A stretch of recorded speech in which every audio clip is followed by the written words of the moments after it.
The Federal Reserve raised interest rates on Wednesday, despite Trump's disapproval. Will the Fed continue to raise rates into the new year?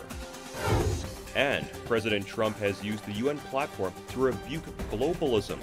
How will Chinese Foreign Minister Wang Yi confront Trump's approach when he addresses the UN General Assembly? 维护国际和平安全是联合国宪章赋予安理会的首要职责。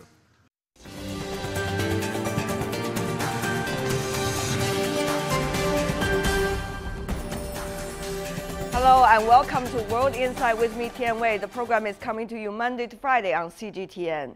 We begin with a look at the U.S. Federal Reserve. The Fed on Wednesday raised another short-term interest rate by 0.25 percentage point, and it also intends to steadily tighten monetary policy in the coming months. The quarter-point hike reflects an upbeat assessment of the U.S. economy, while President Donald Trump said he's not happy about the rate hike. Before we get down to business, take a look at this. It's the third time this year, and the eighth since late 2015, the Fed has raised interest rates. And all signs are that there's another hike on the way.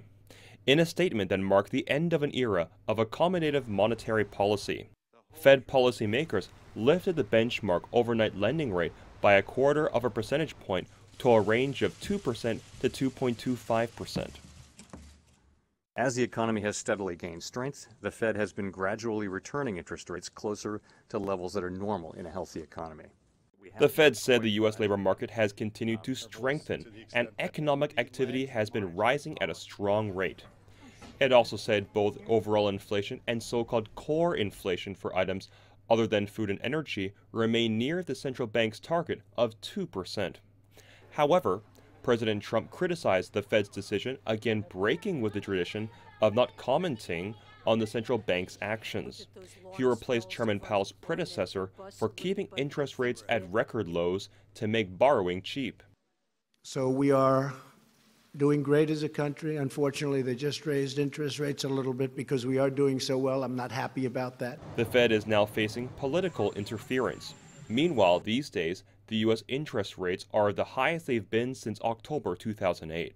The dollar index, which measures the greenback against 6 major peers, surged after the Fed's move.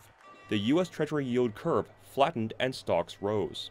And the Fed still foresees another rate hike in December, 3 more next year, and 1 increase in 2020.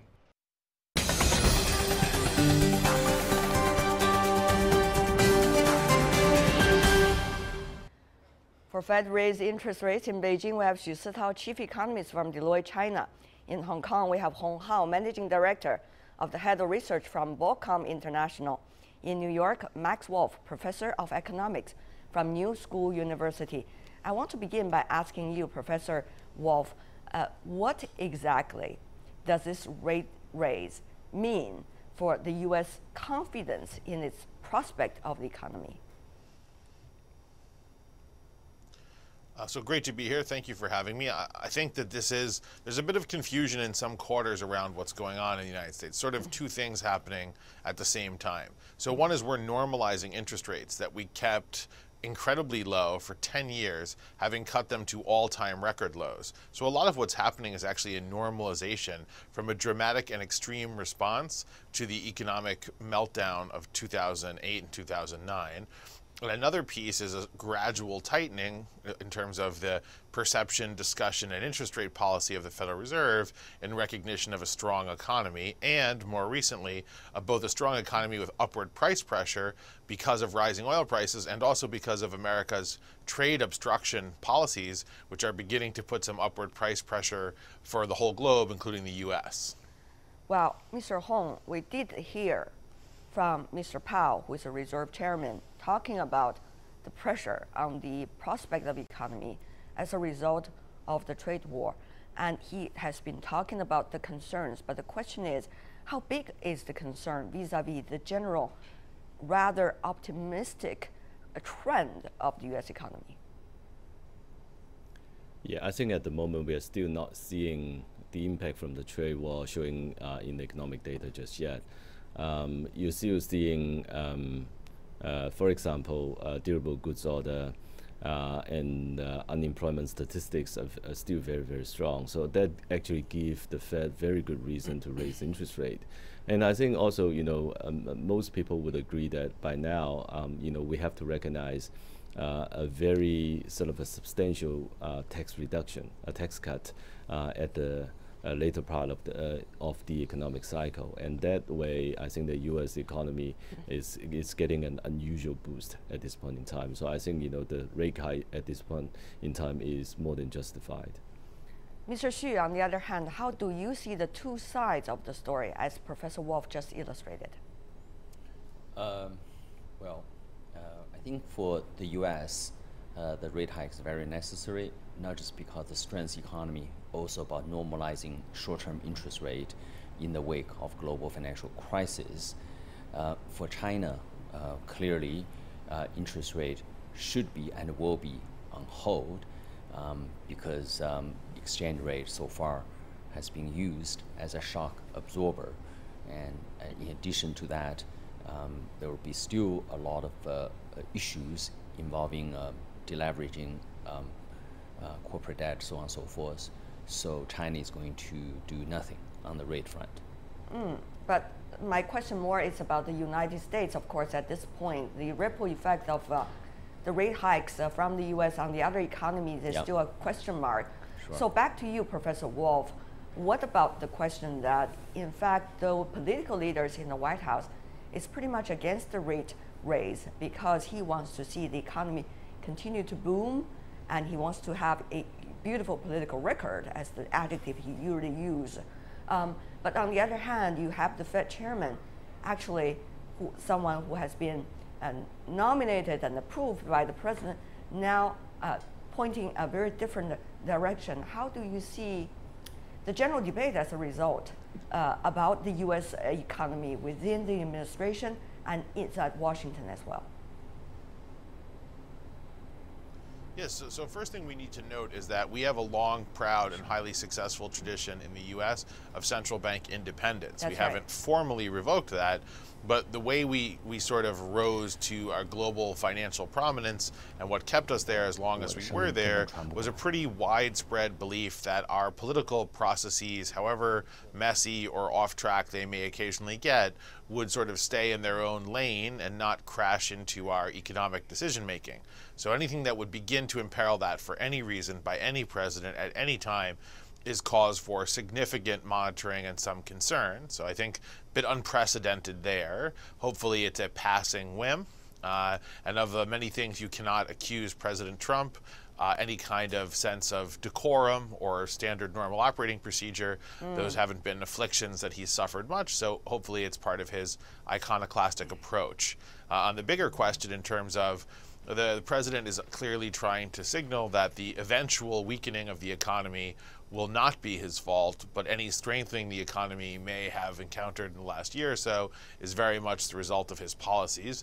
That's a very difficult feat to do for any politician, this one included, and so it requires some rhetorical flourish. I think part of what we've seen is his effort to establish that anything good is probably him, anything that might happen that's bad is probably not him.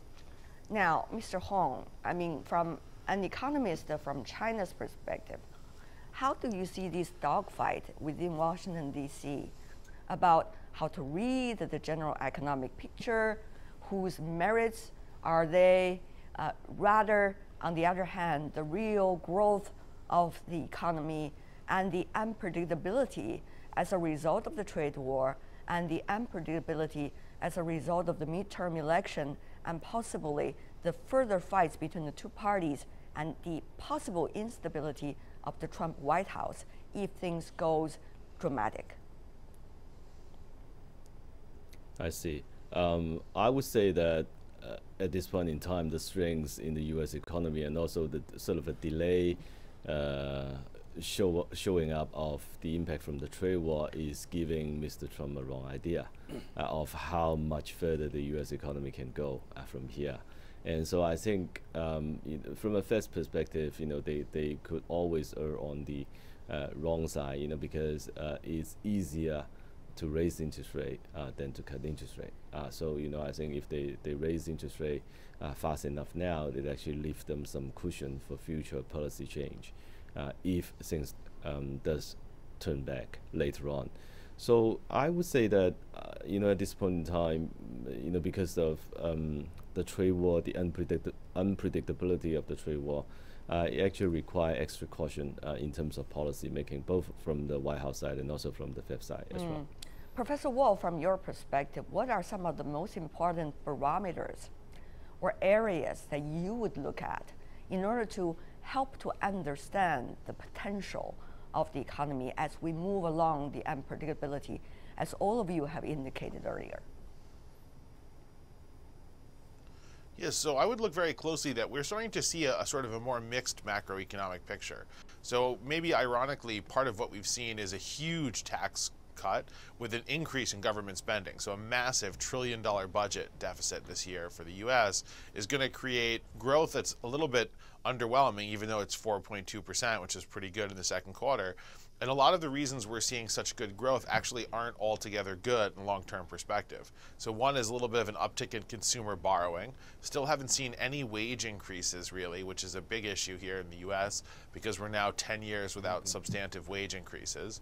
And we're starting to see more consumer borrowing, which isn't so good. Lots of government borrowing. And those are about half the big growth spurt. And then the other piece looks to be a flurry of international import and export that people were raising to do before the worst of the trade war impacts us. So a lot of these things are kind of short term. They may last another 3 to 6 months, but we're beginning to set ourselves up for some longer term trouble. And that's more what I'd be focused on than the short term good news. Mr. Hong, one of the things that people have found out about including some of the most important commercial banks, investment banks in the United States, is that they're now looking much more inward when it comes to potential of their business than looking at the international market, given the unpredictability of the Trump White House and its interaction with the rest of the world. So, Mr. Hong, from a long-term and mid-term perspective, as an economist, what would that mean for international investors, including those coming from China and then Asia, looking at the U.S. economy? After all, we're talking about the U.S. economy, it's because it's going to have an impact on our economies as well.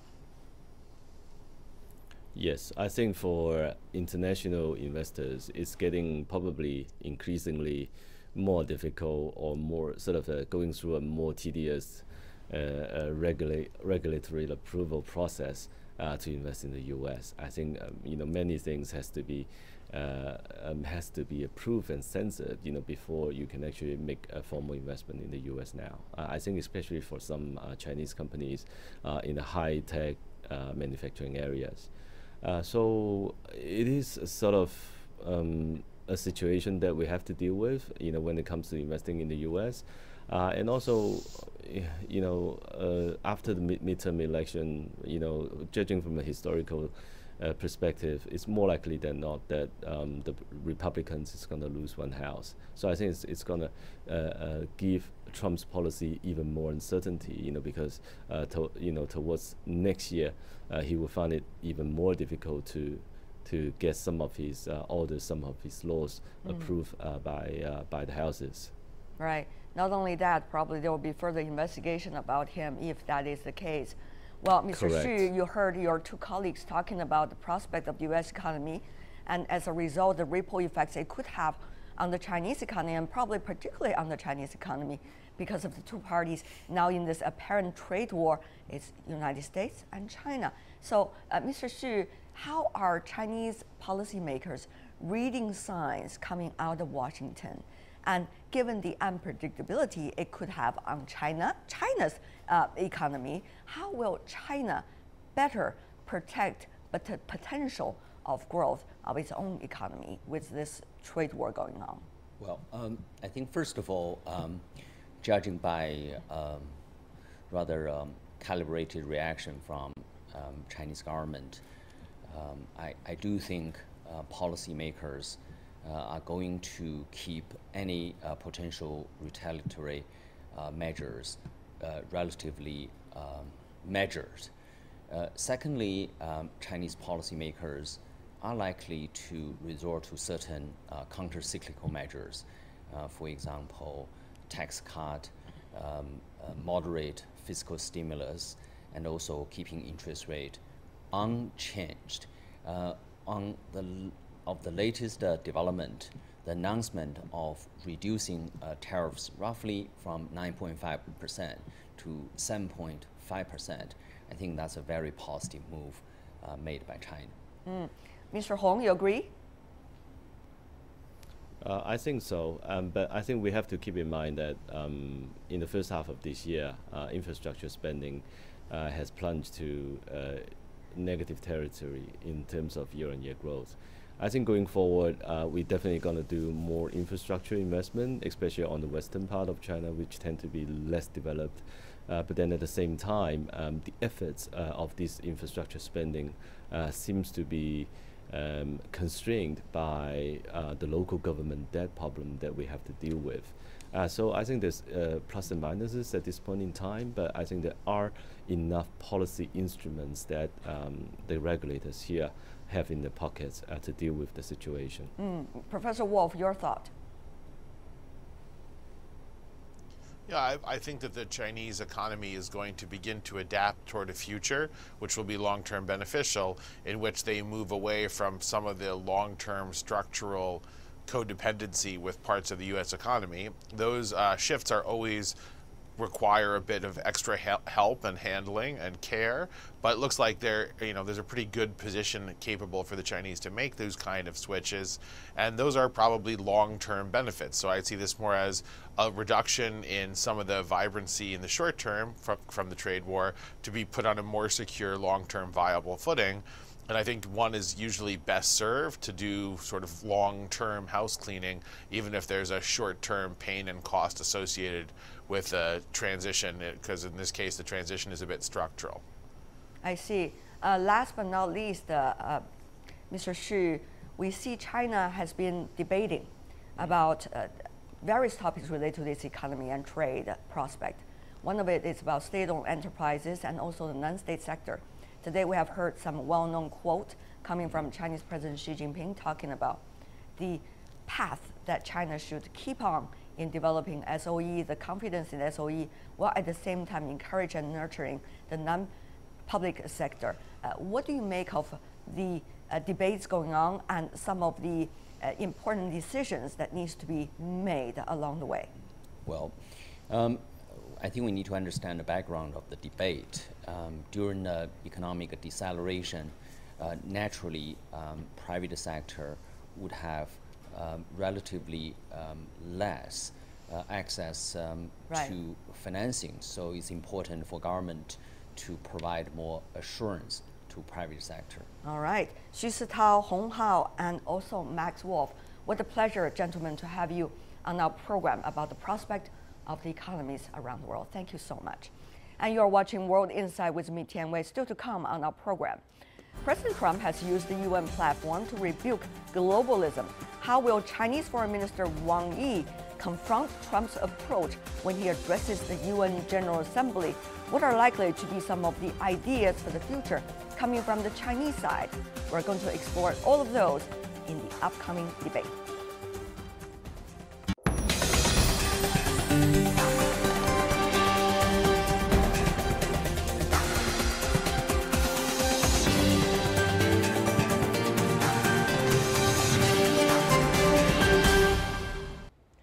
Welcome back. You're watching World Insight with me, Tian Wei. The program is coming to you Monday to Friday on CGTN. Let's take a look at the United Nations General Assembly. It's been an exciting show of political wisdom. We've also seen a clash of different perspectives. This was epitomized when Chinese Foreign Minister Wang Yi crashed the accusations, unfounded accusations, in fact, coming from U.S. President Donald Trump.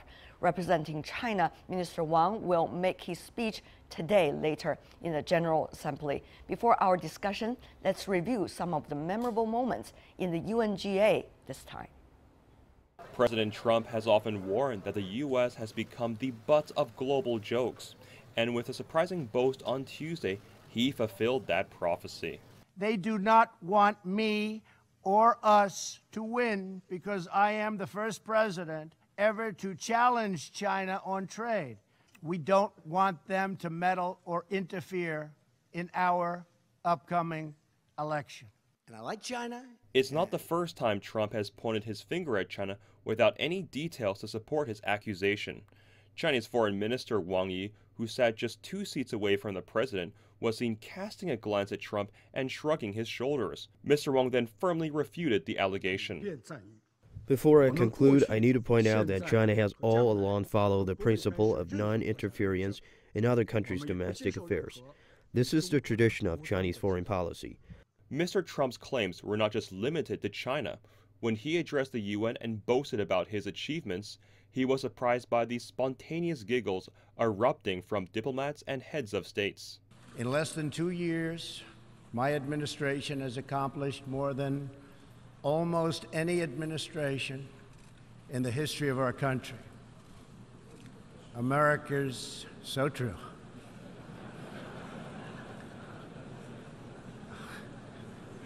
Didn't expect that reaction, but that's okay.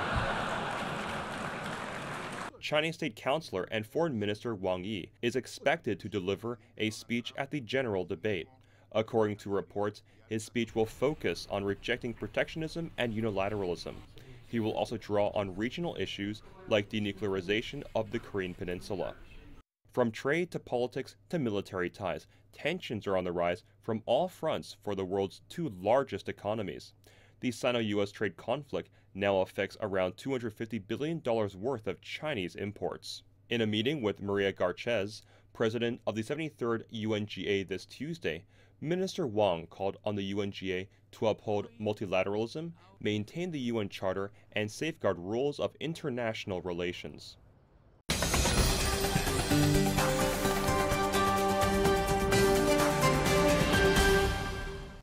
For more discussion about the upcoming speech by the Chinese Foreign Minister Wang Yi at the UNGA and also China's debate with the world about where the UN is going, I'm joined in our Beijing studio Rong Ying, Vice President of CIIS, and that is the China Institute of International Studies.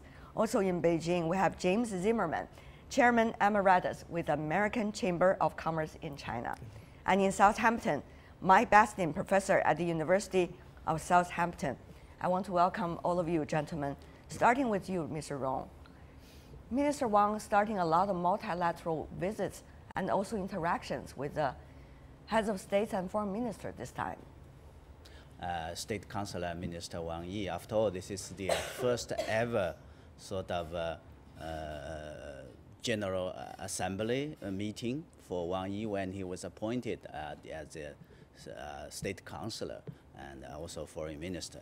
And I think it is also a big, very good opportunity for China's diplomacy. I mean, to make, I mean, itself clear what its positions on these regional global issues, and more importantly about what kind of role UN China feels is supposed to play. So this is, I think, an important occasion. This is certainly, I think, it's an occasion for China's diplomacy. Mr. Zimmerman, of course, there's a lot of debate between China and the U.S. about whether China is meddling in the election. That's the accusation coming from President Trump. Chinese Foreign Minister Wang Yi responded very well. And certainly, he is likely to deal with the bilateral issues as well in this multilateral platform. The comments by Trump were totally inappropriate. It was a way, I think, to, it was demonizing China, and it was without any factual foundation at all. Most likely was for 2 reasons. One is because you've got these midterm elections coming up, and he may be getting nervous about what the results may be, and there's no better way to blame somebody if there's any potential losses. Secondly, it's just another way to try to put pressure on China with respect to the trade issues, but I don't think any of this is really going to work. And part of it is because there was a lack of substantiation. And secondly, true diplomacy requires that the parties reach a consensus, that they work together to resolve some difficult issues. And blaming or demonizing China is not the appropriate strategy. It's just a tactic. Professor Bastin, how do you see that bilateral accusations going on in this multilateral platform, like the UN? Well, well, I agree with your American panelist with just about everything that was said about Trump's accusations against China, totally without factual foundation. I also would like to add, I think it's a bit of a smokescreen. It sort of diverts attention away from Russia and Putin, and that's really not good for Trump and his administration. So I think that's partly behind it. It's backfired already. He's further and further detached.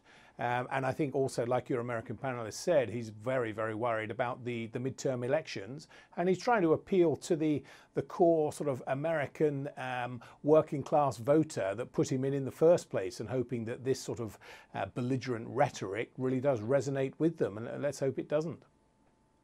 Well, it really depends now, Mr. Rong, about China's approach. China will do what? Will China and the UN be able to handle a United Nations in which the United States has been quite passive and is likely to remain quite passive for years to come at this point? Yeah, I think China has made it very clear, and it has been the builder of current contributor of the current international system, and it will continue to do that in a more sort of proactive and constructive way. And the UN is being the most sort of authoritative, representative, and universal intergovernment organization. And it is being a sort of stage where I think rising power like China and can shape the agenda, play a role, and not only for the sake of its own interest, but more importantly, for the common goods of the region and the world. And remember that at the 19th Party Congress late last year, China has put forward two most important sort of visions or thinkings about China's diplomacy, or diplomacy with Chinese character, major country diplomacy with Chinese characteristics. That is to promote the building a new type of international relations, and also a kind of community of shared future for mankind. Right. And so that is really an occasion, an opportunity for China to deliberate, to show, and more importantly, to take the lead in shaping and promoting the, UN, pushing the UN to play a more important role for the common development. Professor Bastin, now we heard that the Chinese Foreign Minister, Mr. Wang Yi, has been interacting with the Foreign Minister, Secretary of the EU, and also coming from emerging economies, the BRICS countries, as well as some of the other developing countries. So obviously, the Chinese side is trying to start this multilateral conversation at this year's UNGA about the new initiatives and new input coming from these rising economies and rising voices. But the question really also is, to what extent will that be able to maintain and even develop the United Nations further, with the fact that there is quite a passive United States? Well, there will be, I'm not sure passive, there will be quite active concern in the United States and the administration, the Trump administration. But the fact of the matter is, the EU and China, partly as a result of Trump, but partly a result of a shift in the balance of power across the world economy, are coming closer and closer. And the European Union do recognize that China is very much leading the rapid emergence of these emerging BRICS nations and other satellite nations, with the Belt and Road Initiative, the Asian Infrastructure Investment Bank. The Americans were very much opposed to European nations signing up to that. They signed up duly, very, very willingly. So I think this will continue. I think the American voice will be heard, but it will not carry the same amount of power at all as it has done. And the fact of the matter is, the EU and China and Asia in particular will work closer and closer. Well, really, Mr. Zimmerman, that the U.S. voice in this multilateral discussion, even though it exists, but certainly will not carry the used-to-be significance anymore, as Professor Bastin argued. I think that's a big mistake. I mean, multilateralism is just another name for teamwork. where countries get together to work out complex issues like cybersecurity or terrorism, human rights, and so forth. They really need to do that in a multilateral forum. China has been a beneficiary of the multilateral forums such as the World Bank, the United Nations, the World Trade Organization. They have benefited, and so they need to, China should continue to embrace multilateralism, and it doesn't matter what the United States does, but the U.S. at some point, it is going to come back to the fold and realize that's the only way that they can solve some of these complex global issues. But Mr. Rong, I mean, it used to be the U.S. election affecting bilateral relations, that people understand about that fact. But now the U.S. election, indirectly, in a big way, is already affecting the existence of the international system, the system that the United States originally helped brick by brick to build. So at this point, what will be the future of this international system? Will China provide, together with the others, the new remedy? Well, China certainly would try its best, but I'm not sure I think we'll be able to replace the role of the United States, nor to assume the leadership, but rather China has been, I think, more actively to provide a kind of so-called Chinese wisdom or Chinese solution in the hope that as the world becomes more integrated, more interdependent and interconnected, and the multilateralism, I mean, represented by UN system, would be, I mean, continue, and as I've shown, and by the general debates, the speeches, they're all expressed either concerns of the unilateralism and nationalism, I mean, by the Trump administration, or the hope that, I mean, multilateralism will continue, and with China and the EU and other countries, particularly I think developing countries. After all, I think multilateralism in this world, a globalized world, multilateralism is the I think the one of the most sort of effective way to deal with or handle and address the issues that are facing this world. But Mr. Rong, there's one issue that we really have to handle right now. That is, if the world's two largest economies, if one of the world's most important bilateral relations is showing its ill side to the rest of the world, right in front of the rest of the world, at the United Nations General Assembly, which is only being held every year when it comes to this yearly debate, what does that mean to others' confidence about our world? And what kinds of role model are the rest of the world watching? I think China has been trying its best to tell the world. I think and to tell the United States. I think as we have seen that if I talk about specific issue of the trade, we have very recently the Chinese government issued the white paper on the trade dispute between the United States, explaining in details about the causes and the position of that. And China on the general overall relationship with the United States, China made it very clear it continued to want to see a stable relationship, constructive relationship, and the past 40 years of China's relationship with the United States showed that despite the fact that there are differences or even disputes, cooperation is the only way to for a stable relationship, and China will continue to do that. But the concern is always there. As the Chinese officials, I think also the foreign minister himself made it very clear that the relationship is really, I think, in a critical moment. Critical moment. Exactly. Indeed. It is also shared by the American scholars and the strategic communities. Mr. Zimmerman, what about that? The same question to you as well. Yeah. What kind of role model? I'm, as an American, first and foremost, I'm embarrassed. All right, and watching our president up on the stage has been a very embarrassing, tense moment for a lot of people. But I'm also optimistic. I'm optimistic because we do have a history of multilateral organizations that have led the world. It is not a perfect system, but it does work in a lot of ways. And at some point, this president is either going to realize that his strategy is a non-strategy, it's mostly tactics, And he is going to either learn from his mistakes, or a new administration is going to come in and do it for him.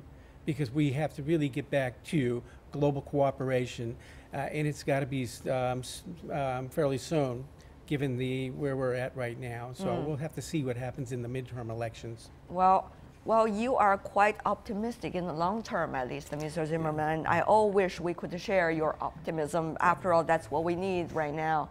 But Professor Bastian, for the very near term, particularly in the next 2 to 3 years, we're likely to see further dramatic developments if things are not going to the right direction between the two largest economies, and two very different ideas about how the world should be like. One is about embrace the rest of the world. The other is about let's just talk about us. What would that mean for the other economies? Do they have to stand in team, choosing one side or the other? And what would that mean for any policy debate, whether at the UN or anywhere else in the world? Mr. Professor Bastian. That leaves the other countries, the other trading blocs in a very invidious position. And I'd like to come back to Mr. Zimmerman's comment about the point about America. America was always welcome at the table, so you always leave the door open and you always encourage a more multilateralist approach, even from Trump, so you remain optimistic. But you're right, in the next 2 to 3 years, it could well be, and most commentators agree, that Trump should be re-elected for a second term, so we're stuck with him for quite some years. It will be a very, very difficult, rocky road ahead. I suspect it will just lead to further integration across Asia and Europe, who will go ahead with some sort of quasi-multilateralist approach, and the Americans will be left so far behind that they will probably try to play catch-up in a quite sort of panic-stricken measure once Trump is finally booted out. Mr. Rong, economical and trade-wise, China will have many partners to work with for the future. But of course, there is a divide about the economic and trade issues and the geopolitical issues. So how will China be able to balance the two aspects of issues very well and have a clear mind, while at the same time a very cool mind in terms of what China is likely to face for the future? I think China so far has shown a sort of strong sense of cool-mindedness, and by not sort of linking the trade issues or specific issues with the overall relation and the future. But I feel, and I share certainly a lot, our panelists' sort of optimism in the long term, but I also have some concern, quite serious concern about the near future, because as we've seen that in the past few months, particularly in recent weeks, we have seen the United States, the Trump administration, because they want to push for pressure on China, and they are sort of provoking more issues, particularly related to geopolitics. For example, the arms sales to Taiwan. This is a very sort of most sensitive and important issue for China, for the bilateral relationship between China and the United States. And the South China Sea as well, and also the human rights issues and so on and so forth. So there are a lot of kind of concern that this relationship is really, really, I think, going in the wrong direction. That's why I think the Chinese ambassador to U.S. very recently, possibly yesterday, at the annual sort of national reception, he made a speech that the China and the U.S. relationship now facing a historical choice. It echoed, that I saw the statement echoed to some of the American scholars sort of concerned that possibly the relationship, the recent development has shown that might have reached to the inflection point, which it's again very much a kind of a warning or expression of concern. So we need to I think work hard and work together. Mr. Zimmerman, on the one hand, you see it could be about the potential of the two economies, the potential of the two countries, as to how they see each other and how they will deal with one another. That's on the one hand. On the other hand, you have very strong influence of American politics in the right now realities and possible policy choices about how the U.S. will deal with China. That has nothing to do with the real nature of this bilateral relationship, but rather how politicized this relationship can be in Washington. Which side do you think, Mr. Zimmerman, frankly speaking, we are facing right now? A real sound analysis about where U.S. and China should be, despite of the fact there are harsh policies coming from the U.S. side, or pure political motivated directions that has been coming out toward the bilateral relations? I think you keep in mind that there is a diversity of views in the U.S. A lot of people see things much differently. A lot of people view China as a cooperative partner. So there is clearly a difference of views that we see. I think China should stay the course on multilateralism, and eventually the United States is going to, or the Trump administration is going to learn two things from China. The first is that isolationism doesn't work. China experienced that for about 50, 60 years and realized it doesn't work. The second thing that the U.S. is going to learn is that a wall keeps nobody out. And so, I mean, there's a lot to learn from China, and the U.S. can learn quite a bit. And that's something that both administrations should, in their diplomacy, realize is both sides are equal and not competitors, and we can learn from one another. Right. James Zimmerman, Mike Bastian, last but not least, Rong Ying. Thank you so much, gentlemen, for being with us and sharing your wisdom and insights. Thank you. Thank you. And that is all the time we have for today. If you'd like to see more, try to find us, World Insight CGTN, into your search engine, or check out our YouTube channel. You can also follow us on Twitter, Facebook, and Sina Weibo. From me, Tian Wei, and everyone on the World Insight team, thanks for watching. Tune in again next time for insights across China and around the world. Good night.